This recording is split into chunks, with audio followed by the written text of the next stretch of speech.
The city of Graz in Austria fair. You'd never imagine turtles there. The river Mur, deep and wide, is hardly a place for creatures to hide. This is his house, the man who knows where each of 300 species goes. They're threatened now with sad extinction. That would be such a pointless fate. But he's come along with rare conviction to save them before it gets too late. Let's meet him now. He knows no fear pursuing this, his passionate quest. To save these shells is his career. He's Peter Prashak. Are you impressed? You will be. Just watch our film and let him take you to the realm of creatures that once, long ago, beheld the dinosaurs come and go. And if you think we've overdone it, all we can really do is sum it up in these choice words. Biologist and turtle hero, he, eschewing all conformity, has crossed the world. His goal, not just to know how far their necks can reach, but more to ask if stones that move can teach us to see ourselves again. But let's not get ahead. Just settle down and watch our film instead.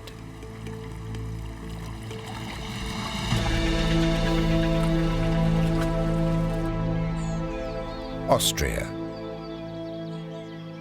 Peter Prashak lives here, among the hills, fine wines, castles, and ponds.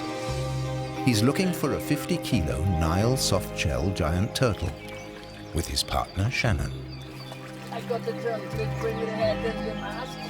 And you remember you said this spot.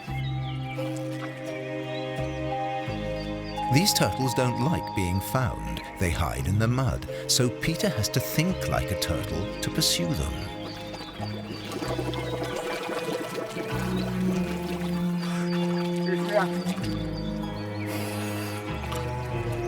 Nu is slipping. I had something else going.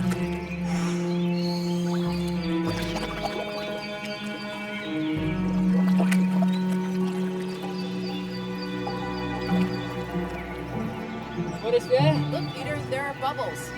Right if you walk straight ahead.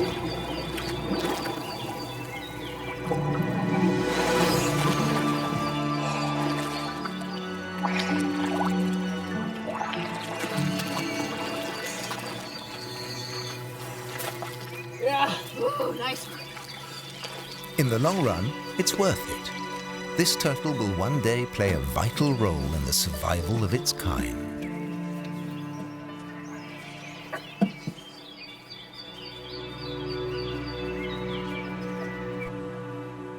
Back in his home in the castle, Peter's in good company. And just a click away from the wide world of freshwater turtle conservation. Right now, some of the most exciting work is happening in Brazil. Next to the dolphins and caiman on the Rio Trombetas, in the territory of the black skimmer, within sight of the large-billed tern is an endangered species. Female arrow turtles climb this beach to bask in their hundreds. Once it was tens of thousands. To warm their unlaid eggs. Today, they're protected and monitored for vital information about their life cycle.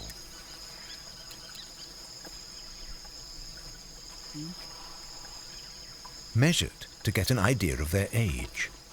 1 meter across can mean 100 years old. Then they have to be identified. A notch may be a primitive form of marking, but it's effective.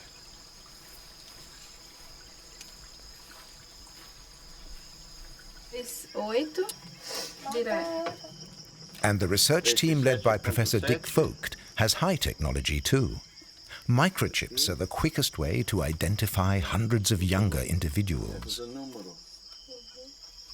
Just inject them under the skin, and away you go. It's urgent work because freshwater turtles, 340 species and counting, are disappearing just as we start to learn about them.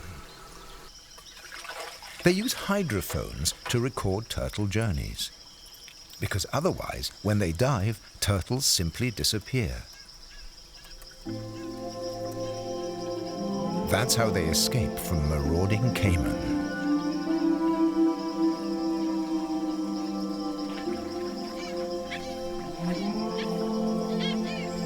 They do know that the females return every year to the same beach to lay their eggs.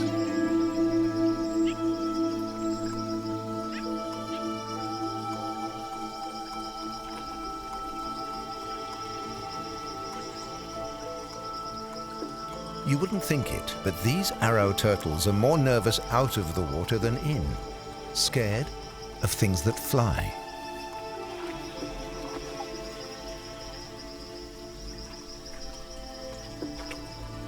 But out they must come. The warmth of the sun helps their eggs develop.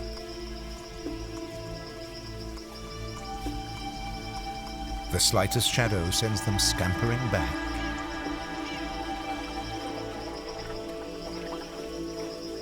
This is a tense time, a time of waiting.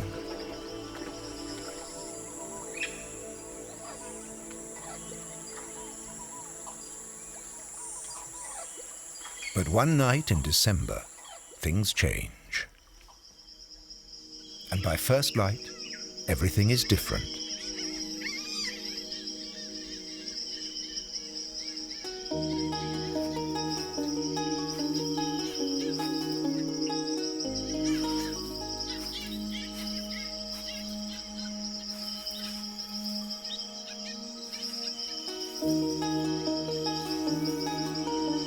Now there's nothing on their minds but hard work. If they're not disturbed, they'll dig for hours.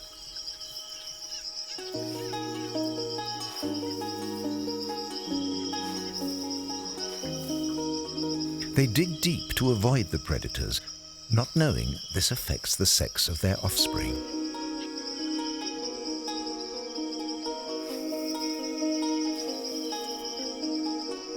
Deeper and deeper they go. Sometimes, unhelpfully, covering each other.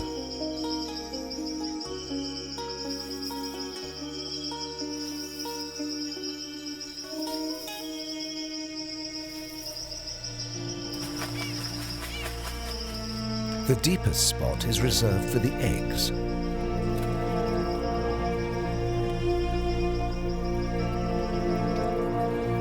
Up to 120 each.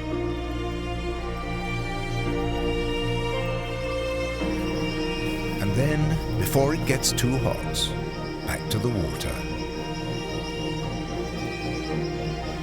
Passing the slow coaches still hard at work.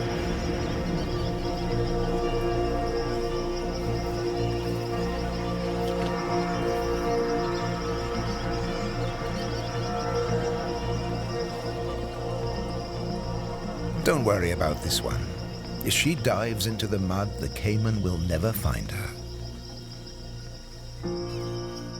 The caracaras are the enemy. Many young lives end before they have begun.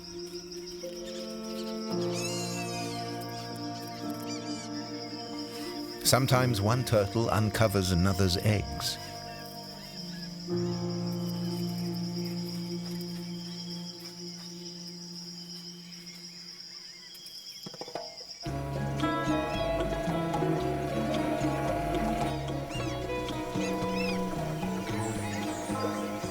The warm sands of the Rio Trombetas welcome many species. Large-billed terns lay their eggs on the surface. Deeper down, the turtles.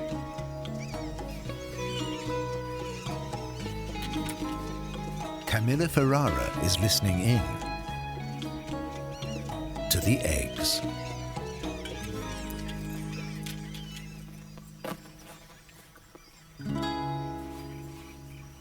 Dick Folk's team made a breakthrough discovery.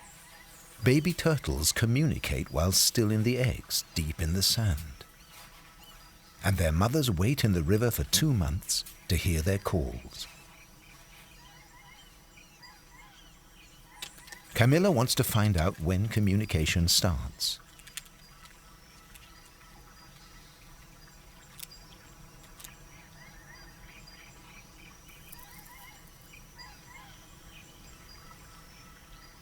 It could take a while. What sun and sand do in Brazil needs human help in Austria. Peter needs to find out what his turtles need to survive.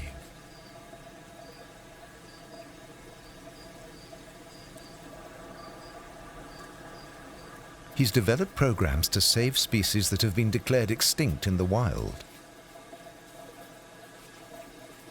And every species, even every clutch, has individual needs. Some need constant warmth, others need cool periods in between. Every one of the 100 species in the turtle house has its own recipe for reproduction. Who'd have thought a healthy embryo's heart beats 360 times a minute? The Indian-eyed turtle has never been bred in captivity before.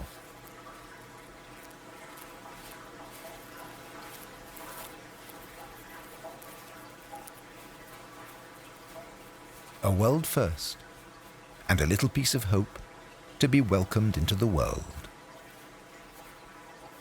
Hello. The black soft-shelled turtle changed Peter's life.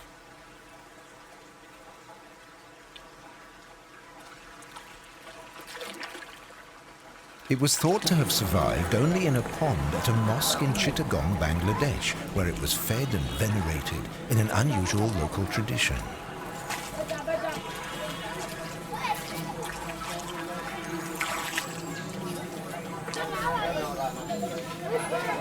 When Peter traveled here to see them, he became convinced that others might be found elsewhere.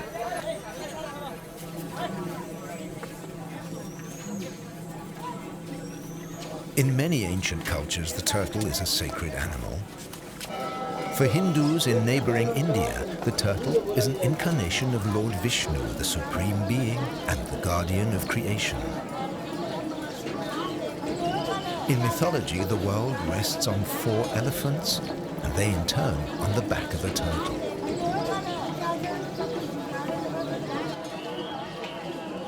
Peter found black soft-shelled turtles for sale in food markets. Then, in a pond next to a temple to the goddess Kali, he recognized the same turtle. At other temple ponds he found more, but it's hard to tell soft-shelled turtles apart. DNA samples were needed to persuade a skeptical world that the species had not died out. Without a hard shell, soft-shelled turtles tend to be highly aggressive to defend themselves. But these have been looked after for so long, they're happy to be touched. They'll never bite the hand that feeds them.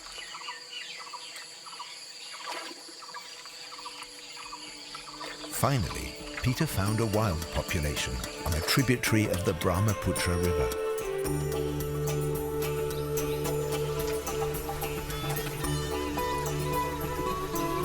In spite of habitat loss and pollution, Peter showed that India still had wetlands fit for giant turtles.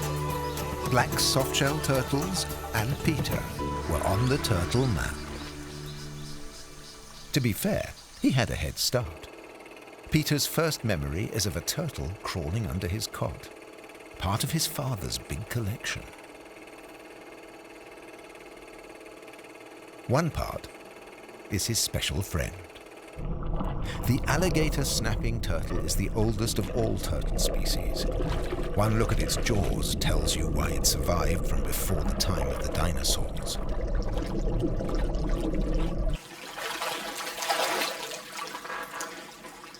There it is. Is it a strong day? This one is still young, but it's way older than Peter. Almost like the family dog, every few months it needs a good wash.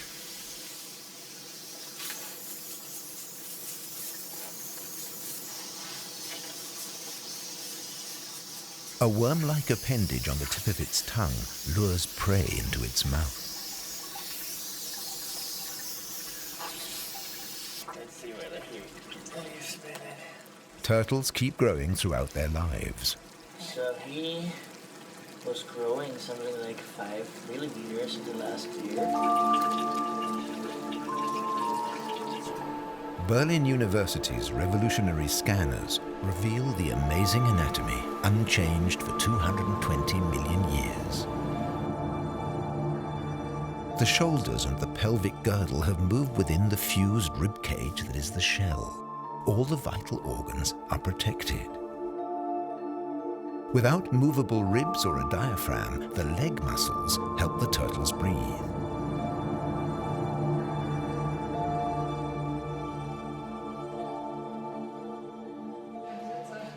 The biggest difference between turtle types is seen in the neck. Some have necks that tuck sideways under the shell.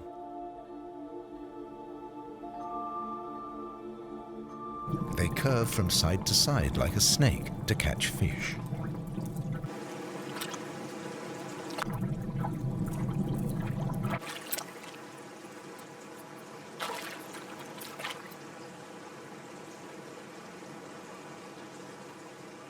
Others have straight telescopic necks that they draw in for safety. They're a colourful bunch. The barber's map turtle, diamondback turtle, eastern box turtle, brown roof turtle, Chinese big-headed turtle, redneck pond turtle, Celebes forest turtle, the painted turtle, tri-carinated hill turtle, the Nile and spiny soft-shelled turtles, and one that Peter saved, the Batagur basker. More of him later. The tiny Vietnamese black-breasted leaf turtle lives on land and is a proper little predator. It likes to hunt in the rain.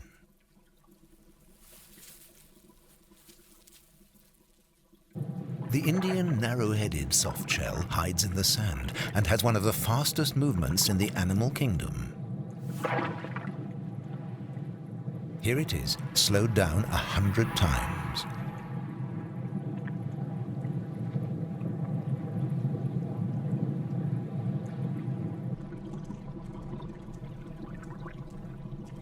This young turtle has markings that scare off predators. When it's big enough to defend itself, they will vanish.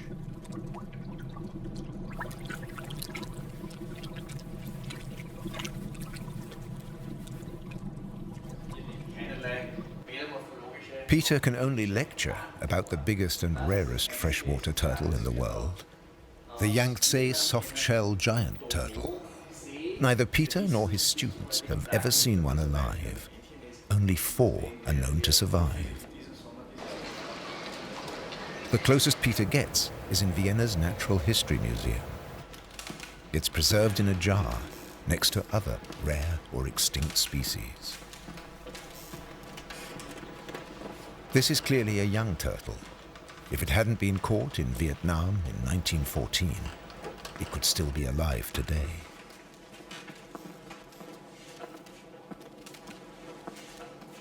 It's rarely brought out to be examined. Nowadays, scanners can investigate a living animal painlessly.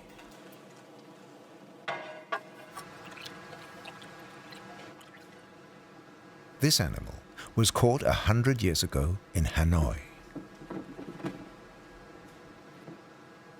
And Hanoi today has a polluted lake that is home to one of the 4 survivors.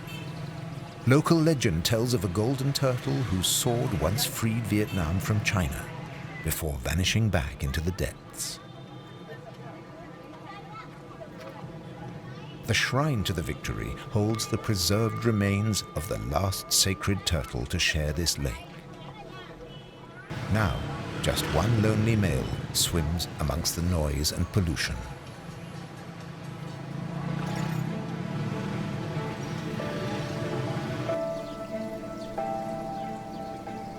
Another male and a female are in China.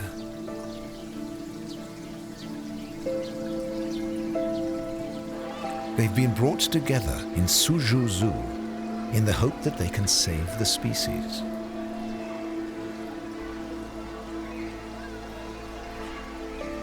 The male is over 150 years old.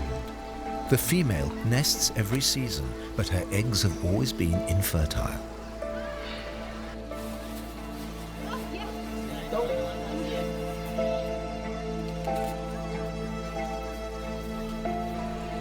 Perhaps the time has come to give nature a helping hand to save the rarest creature on Earth.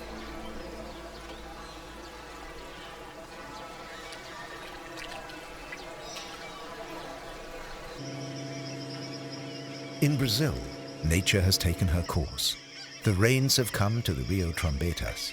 The waters have risen. Secrets from under the sand can be revealed.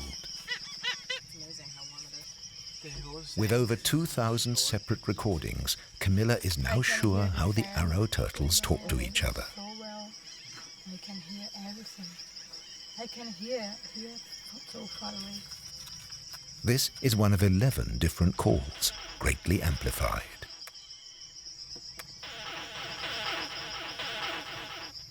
Okay, so it starts a little slower, and at the end it is quicker. The hatchlings are calling to their mothers waiting for them at the water's edge.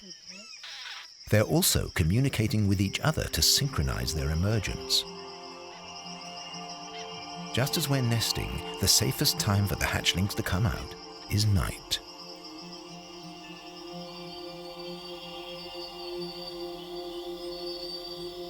In the pale moonlight, the sand dimples grow. As the eggs hatch, they lose their volume. A cavity is created under the sand. Camilla has recorded calls up to 36 hours before they dig up through the sand together.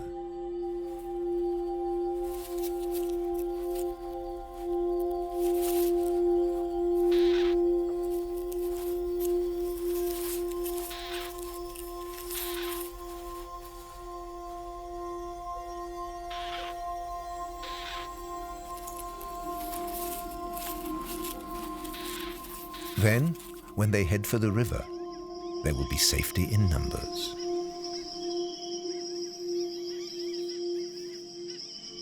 When they emerge, they head to the brightest part of the horizon, the reflections from the water.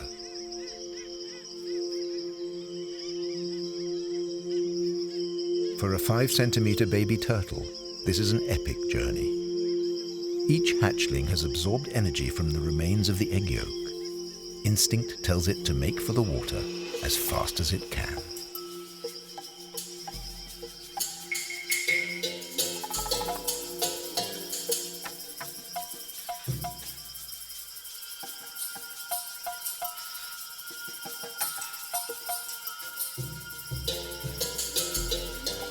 The sand helps decide the sex of the hatchlings. It's all about temperature. Shallower, warmer nests create females. Deeper, cooler nests produce males.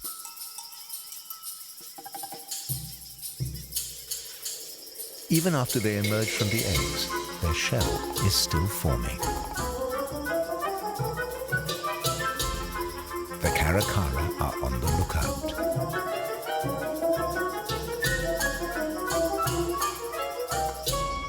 As so often in the animal world, too much prey can be confusing.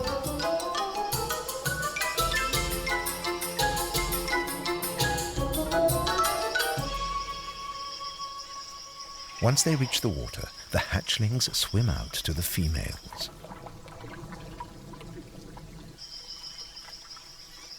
The mothers now have an important job. They must escort the young to the feeding grounds. No one's sure exactly where they go. Only about 1% of these babies will reach adulthood. But if 2 hatchlings survive over a mother's lifetime, the species still has a chance. The trouble is, we know so little. If mother and baby turtles keep communicating in the weeks and months to come, it means there will be plenty of new chapters to write. It's notoriously difficult to tell the sex of hatchlings, so Peter Prashak has been called in to help. Once, poachers raided mainly shallow nests, taking more females. Global warming also produces more females. This can cause a long-term problem. The scientists have set up an impromptu laboratory on the sand. Most researchers wait 10 years to tell a turtle's gender, but these are last season's hatchlings. First, a light anesthetic. Outside, they may be identical, but by looking for blood vessels that run across the testes, they can be sure. Now I see the lung. Peter and Shannon make a clear identification. That looks definitely like a male. Next, the 1-year-olds must be followed up and down the river over a season. Sonic tags are attached to the turtles.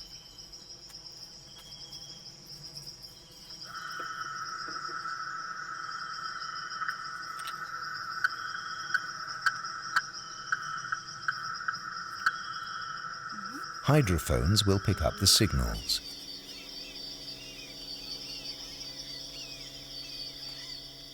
By placing them along the river at intervals, the researchers should soon learn where the turtles go and with whom.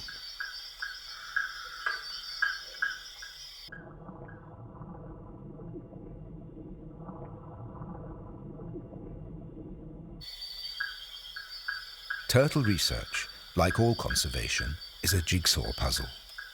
Only when the pieces fit together will a picture start to appear. And other factors are at work besides science. Politics plays a part too. In places where nesting beaches have been returned to their traditional owners, rangers guard all night against poachers. At dawn, they collect the hatchlings from fences in front of the river.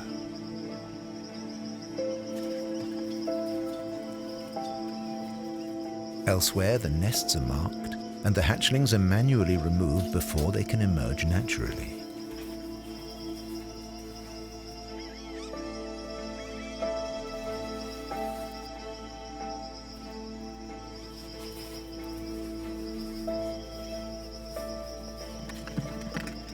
Before their shells have a chance to harden.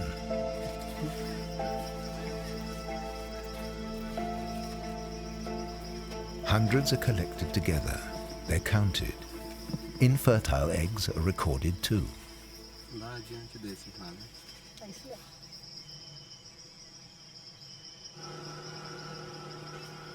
The hatchlings are taken to holding tanks to be released en masse. Scientists see overcrowding that disturbs the natural cycle. Politicians, safety in numbers and a photo opportunity. Neither side holds all the cards. Conservationists need publicity too.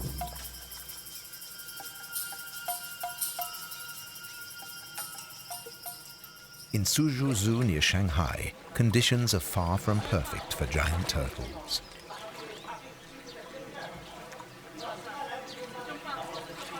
Gerald Kuchling, Peter's colleague in the fight to save the Yangtze giant, is determined it won't go extinct on his watch.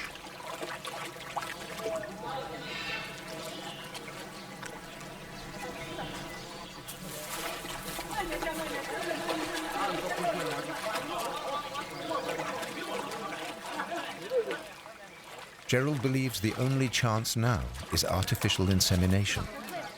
It has never been done with any turtle. Chinese, Austrian and American scientists are working together. There are more of them here today than there are Yangtze giant turtles in the world. The male is weighed and measured. At 90 kilos, He's not one of the biggest.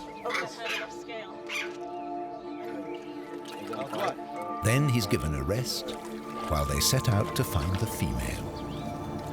She's hiding under the mud in the adjoining pool. Still catch her. It's okay. You have to step on the net like this.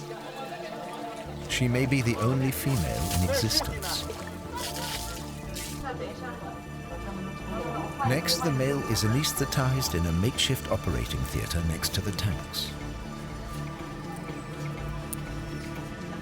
Who is collecting the semen? Is it you? I'll be running the machine.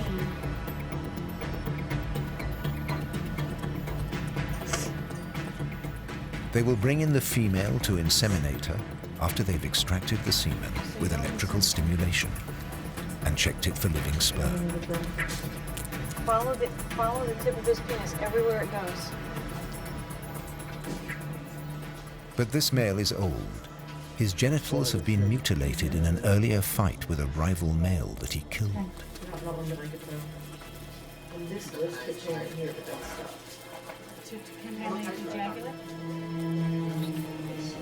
Okay, this is better, this is better. At last, something is seen. Right away, the fluid is checked.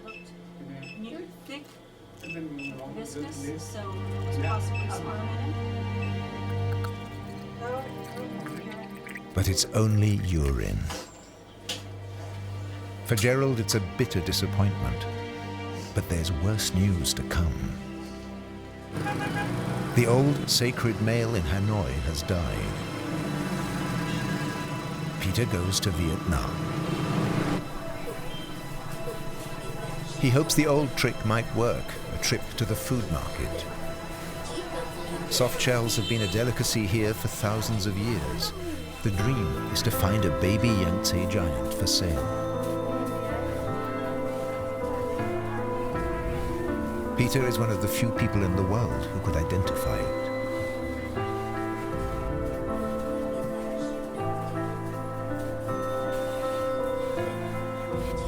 Today, only Chinese soft-shell turtles will be eaten.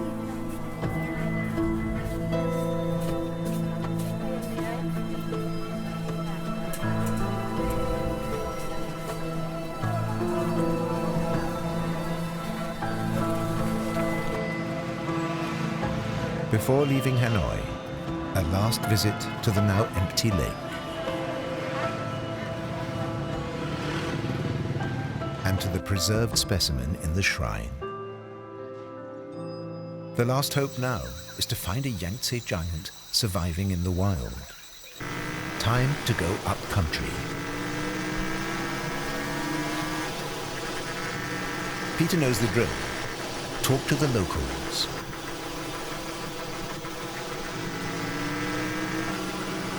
The Ma River near the border with Laos was once giant turtle country. But no more. A Vietnamese conservationist takes Peter to see a fisherman living close to the river. But all these meetings go the same way.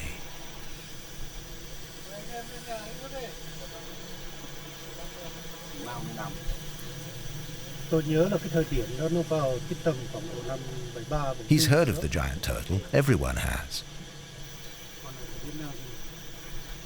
But he's never seen one. Once, these were vast areas of swamp and marshland, perfect habitat for the giant soft-shell turtle. But they've been drained. They're now rubber plantations and pineapple fields for the global market. It all happened in just a few decades.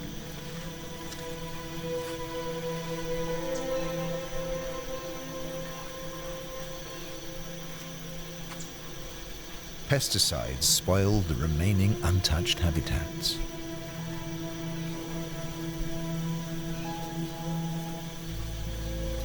The last giant turtles were caught and eaten.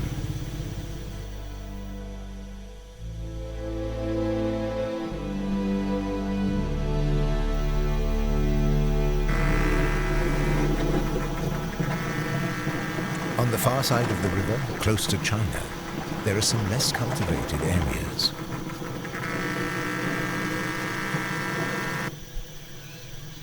Places where the last giant turtles could still be in hiding.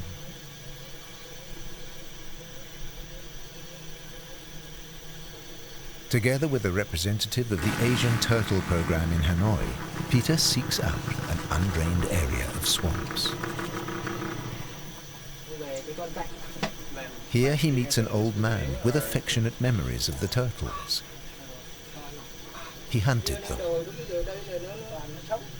Now in his 70s, he shows the hooks he used to catch the turtles. The last turtle he saw was the last one he killed 16 years ago.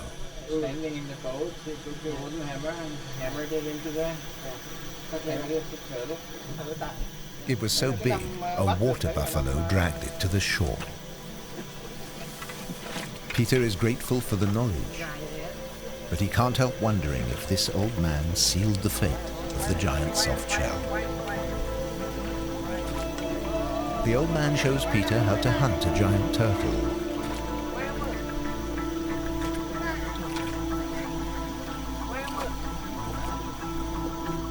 All you had to do is look for the bubbles.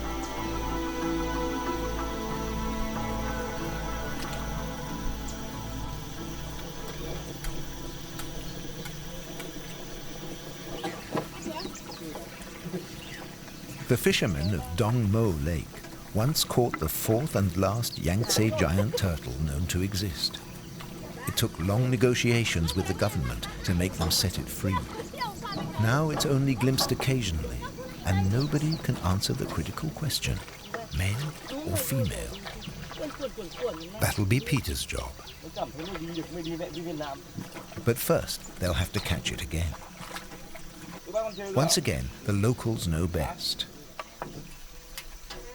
They're on the lake every day, together with another expert, Tim McCormack. Every piece of information they can give Peter will help. Eating together helps break the ice.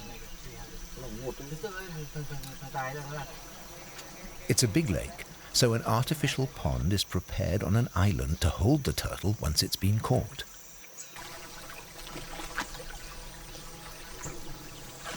A quick check that it's deep enough and strong enough. So how deep do you think it is in there? There's maybe 110, 120.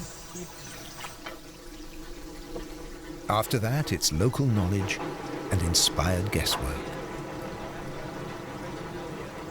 The fishermen are sure the turtle has favorite spots where it's often seen. And they're keeping a keen eye out.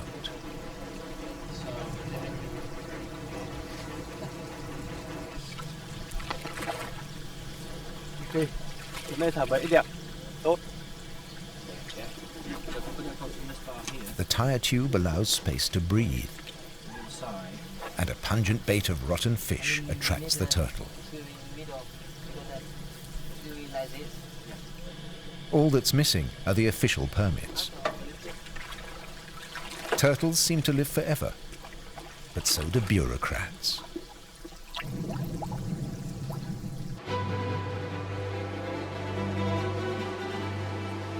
Back in Graz, Peter has another idea to save the Yangtze giant turtle.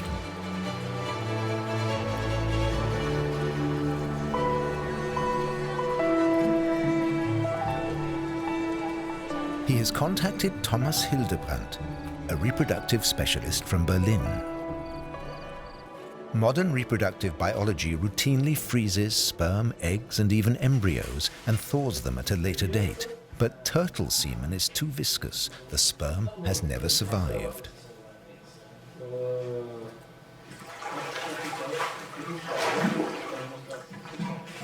Peter has several turtles that are reproductively similar to the giant Yangtze.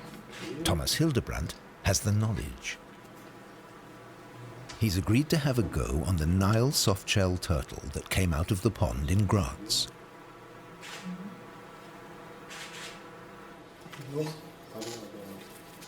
The process of extracting the semen is the same as in China, electrical and manual stimulation. Males have a penis with 5 flanges like petals on a flower.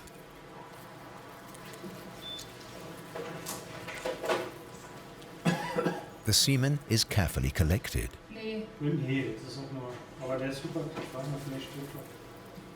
One day this could be the future of an entire species.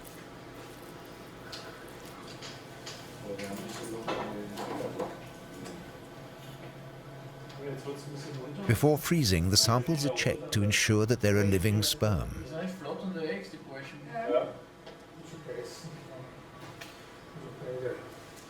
Then Dr. Hildebrandt adds chemical extenders to keep the sperm alive even in deep freeze. This is new science. Now the sperm is frozen in liquid nitrogen. The waiting begins. Most turtles manage reproduction on their own. They've lived on this planet for eons.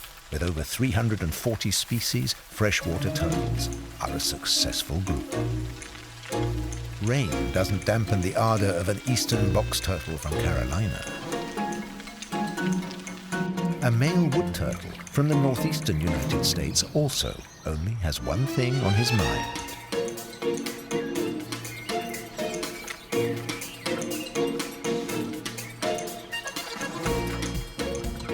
At first, she plays hard to get. When he finally grips onto her shell, success. Land-dwelling tortoises have a similar shell. It stops them dehydrating.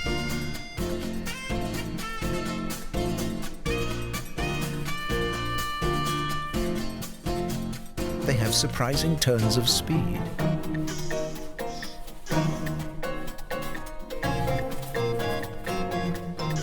And one problem. Openings at both ends of the shell can make life confusing.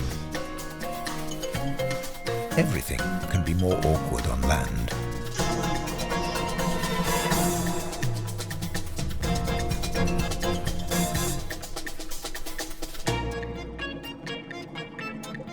A male seduces a female with a courtship display. In many turtle species, the male is smaller than the female. After all, she must carry the eggs.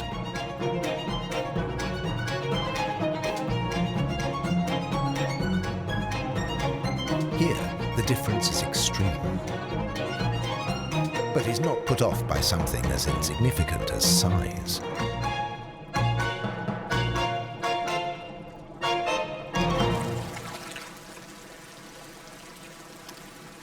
One of Peter's absolute favorites is the Batagur basca, the second species he's saved from extinction.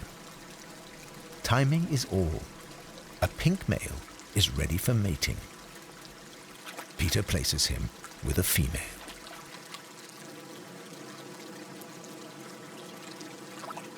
Batagurs live in the rivers and mangroves of Bangladesh and India. But as the tastiest of all turtles, their numbers dropped to 9 known individuals.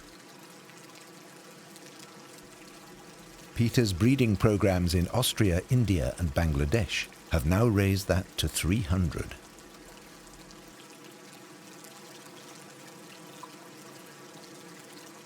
And soon, there should be more.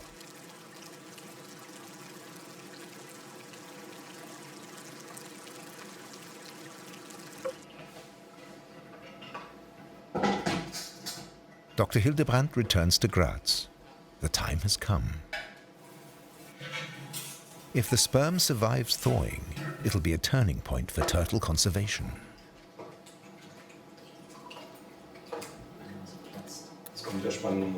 The moment they've been waiting for.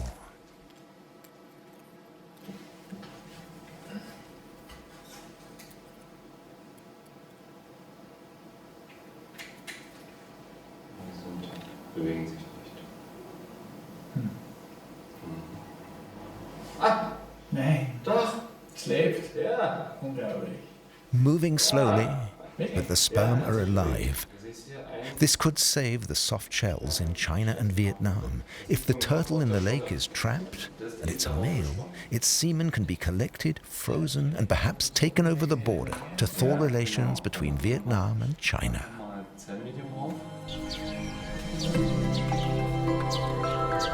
The Nile soft-shelled male, who unknowingly played such a major role for all turtles, gets his reward. It's spring. Time to return to the pond.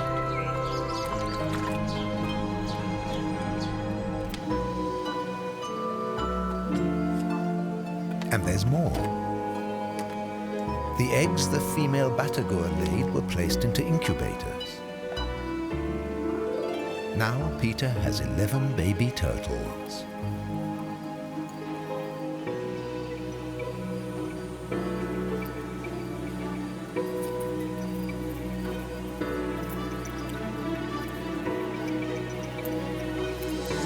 Hello. Happy birthday. When they're a year old, they'll be flown to Peter's breeding station in Bangladesh.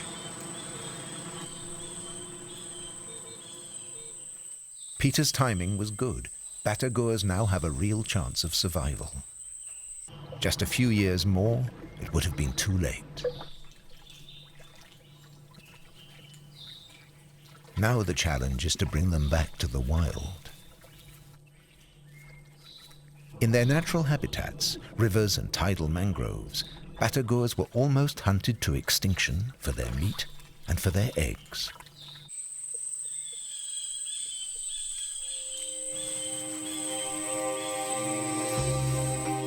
They're looking for a turtle.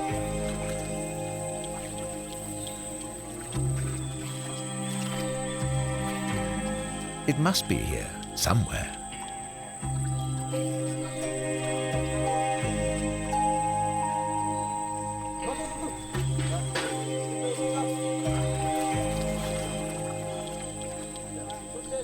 It has to be a male.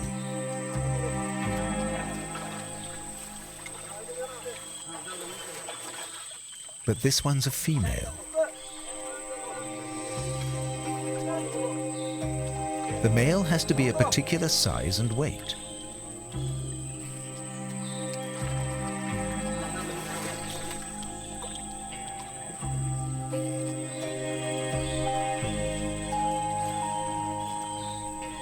It's time for a new step in turtle conservation.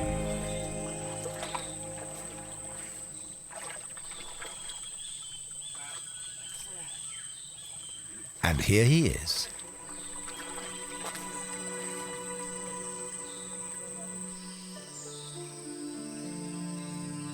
Almost nothing is known about the batagoa in the wild. They live in tidal estuaries and mangrove forests, and like all turtles, the females come on land to nest.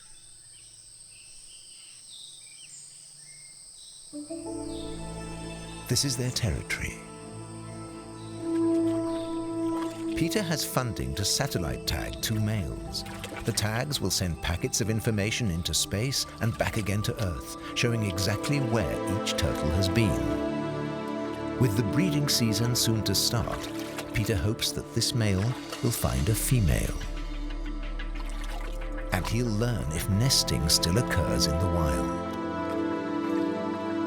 In mythology, the turtle carried the weight of the world. This batagoa carries the future of a species on his shell.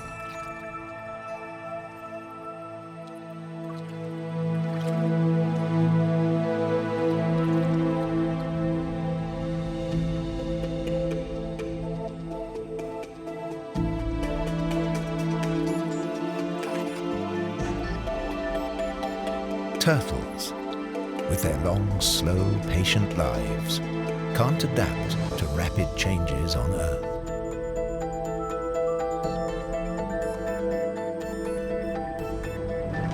Peter Prashak dreams of turtles, and dreams that they will always be with us.